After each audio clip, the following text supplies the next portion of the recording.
అనే దానికి సింబల్ గా ఈ రోజు శర్మిలారెడ్డి గారు ఈ యొక్క నాగలి చేత ఉన్నారు. ఇప్పుడు వారు ప్రసంగిస్తారు.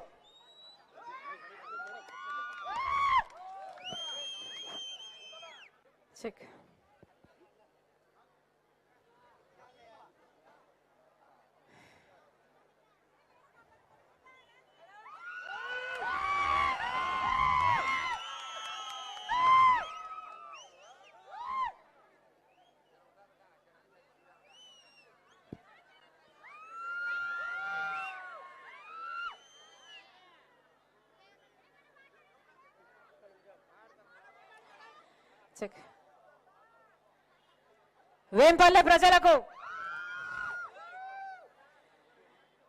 చేరి వచ్చిన ప్రతి అన్నకు, ప్రతి తమ్ముడికి, ప్రతి అయ్యకు, ప్రతి అమ్మకు, ప్రతి చెల్లికి, ప్రతి అక్కకు మీ రాజశేఖర రెడ్డి బిడ్డ, మీ వైఎస్ షర్మిలారెడ్డి, మీ బిడ్డ శిరస్సు వంచి చేతులు జోడించి మనస్ఫూర్తిగా నమస్కరించుకుంటోంది.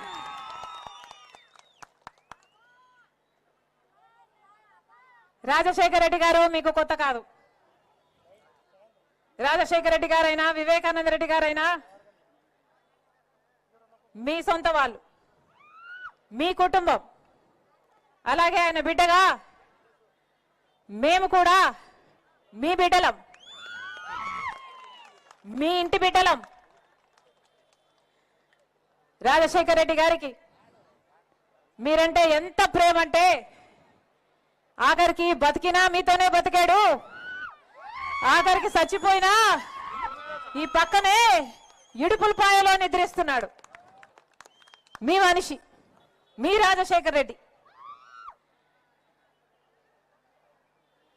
ఈరోజు మీ రాజశేఖర రెడ్డి బిడ్డ ఎంపీ అభ్యర్థిగా ఈ కడప నుంచి కాంగ్రెస్ పార్టీ తరఫున పోటీ చేయడం జరుగుతుంది.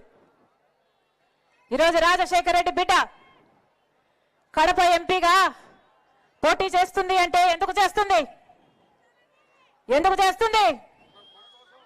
ఎందుకంటే రాజశేఖర రెడ్డి గారు మీ మనిషి. అలాగే వివేకానంద రెడ్డి గారు కూడా మీకు సేవ చేసిన మనిషి. రామునికి లక్ష్మణుడు ఎలాగో రాజశేఖర రెడ్డి గారికి వివేకానంద రెడ్డి అలాగా. ఏ రోజు రాజశేఖర రెడ్డి గారి మాట జవదాటని వాడు వివేకానంద రెడ్డి. ఒక రాజశేఖర రెడ్డి గారికే కాదు, మీ అందరికీ కూడా బంధువు వివేకానంద రెడ్డి గారు. అయ్యా మాకి అవసరం ఉంది అని ఎవరైనా వివేకానంద రెడ్డి దగ్గరికి వెళ్తే వివేకానంద రెడ్డి సార్ ఏం చేసేవాడు?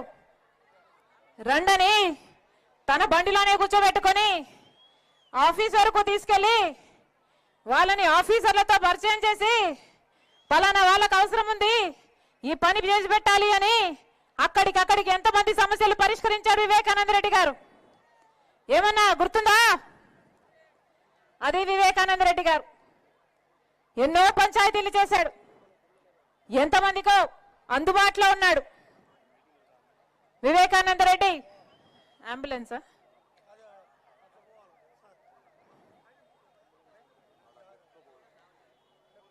వివేకానంద రెడ్డి గారు మీ మనిషి, ప్రజల మనిషి, ప్రజలకు అందుబాటులో ఉన్న మనిషి, ప్రజలకు పనికొచ్చిన మనిషి. అలాంటి మనిషి వెళ్ళిపోతే ఈరోజు మళ్ళీ అలాంటి మనిషి, అలాంటి నాయకుడు ఉన్నాడా అని భూతత్వం పెట్టుకుని వెతికి చూసినా కూడా మళ్ళీ అలాంటి నాయకుడు కనిపించడు. అలాంటి వివేకానంద రెడ్డి గారు, రాజశేఖర రెడ్డి గారి సొంత తమ్ముడు వివేకానంద రెడ్డి గారు, మీ అందరి బిడ్డ, మీ అందరి మనిషి 5 సంవత్సరాల కింద ఘోరంగా నరికి చంపేశారు. 5 సంవత్సరాలు అయిపోయింది వివేకానంద రెడ్డి గారు చనిపోయి. వివేకానంద రెడ్డి గారు చనిపోలేదు, వివేకానంద రెడ్డి గారిని చంపేశారు. 5 సంవత్సరాలు అయింది. వివేకానంద రెడ్డి గారిని ఘోరంగా గొడ్డలితో నరికి నరికి నరికి నరికి నరికి మనకు చెప్పుకోవడానికే ఇన్నిసార్లు నరికి అంటే ఇట్లుందే. గొడ్డలి వేట్లు అనుభవించిన వాడు ఆయనకి ఎలా ఉండాలి? గొడ్డలి పోట్లకు బలైపోయి 5 సంవత్సరాలు అయిపోయింది వివేకానంద రెడ్డి గారు చనిపోయి. 5 సంవత్సరాలు అయిపోయిందే. పెద్ద మనిషి చనిపోయి, రాజశేఖర రెడ్డి గారి తమ్ముడు చనిపోయి, మీ నాయకుడు చనిపోయి, మరి 5 సంవత్సరాలు అయితే ఈ రోజు వరకు వివేకానంద రెడ్డి గారిని హత్య చేసిన వాళ్లకు, చేయించిన వాళ్లకు శిక్ష పడిందా? న్యాయం జరిగిందా? వివేకానంద రెడ్డి గారి రక్తం ఈ రోజు వరకు కూడా ఘోషిస్తూనే ఉంది. ఆయన ఆత్మకు ఈ రోజు వరకు కూడా శాంతి చేకూర్చలేదు. కారణం, వివేకానంద రెడ్డి గారిని హత్య చేసిన వాళ్ళు, చేయించిన వాళ్ళు యథేచ్ఛగా తిరుగుతుంటే మరి న్యాయం అన్నది ఎక్కడుంది? జరిగిందా వివేకానంద రెడ్డి గారికి న్యాయం? జరిగిందా వివేకానంద రెడ్డి బిడ్డకు న్యాయం? జరిగిందా వివేకానంద రెడ్డి భార్యకు న్యాయం? మరి ఇది అధర్మం కాకపోతే ఏమిటి? 5 సంవత్సరాలు అయిపోయింది హత్య జరిగి. సిబిఐ ఎంక్వైరీలో హత్య చేసింది ఎవరు, హత్య చేయించింది ఎవరు అని తేటతెల్లం చేశారు. హత్య చేసిన వాళ్ళు ఒకరైతే హత్య చేయించిన వాళ్ళు ఎంపీ అవినాష్ రెడ్డి గారు అని సిబిఐ దోషిగా, నిందితుడిగా, అక్యూజ్డ్ గా సిబిఐ చేర్చింది. సిబిఐ సాక్ష్యాలు చూపుతుంది, ఆధారాలు చూపుతుంది, వాగ్మూలాలు చూపుతుంది.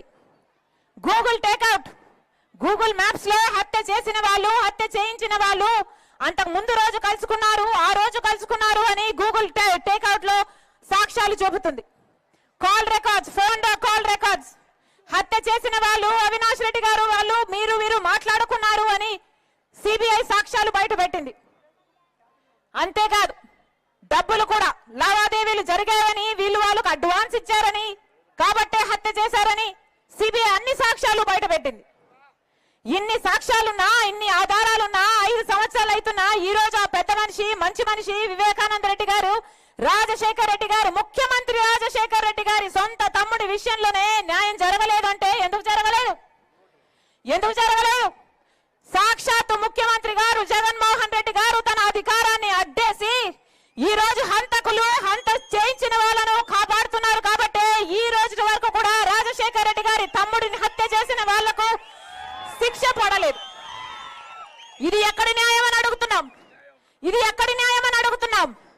సొంత చిన్నానా, రక్తం పంచి పుట్టిన నాన్నకు తమ్ముడు, నాన్న తర్వాత నానంతటి వాడు, చిన్నప్పుడు ఎత్తుకొని పెంచిన వాడు, సొంత చిన్నానకే మీరు న్యాయం చేయకపోతే ఇక ఎవరికి న్యాయం చేస్తారు సార్ అని అడుగుతున్నాం. మీకు అధికారం ఇచ్చింది ఎందుకు? ప్రజలకు మేలు చేయాలని, ప్రత్యేక హోదా తీసుకొస్తారని, ఇరిగేషన్ ప్రాజెక్టులు పూర్తి చేస్తారని,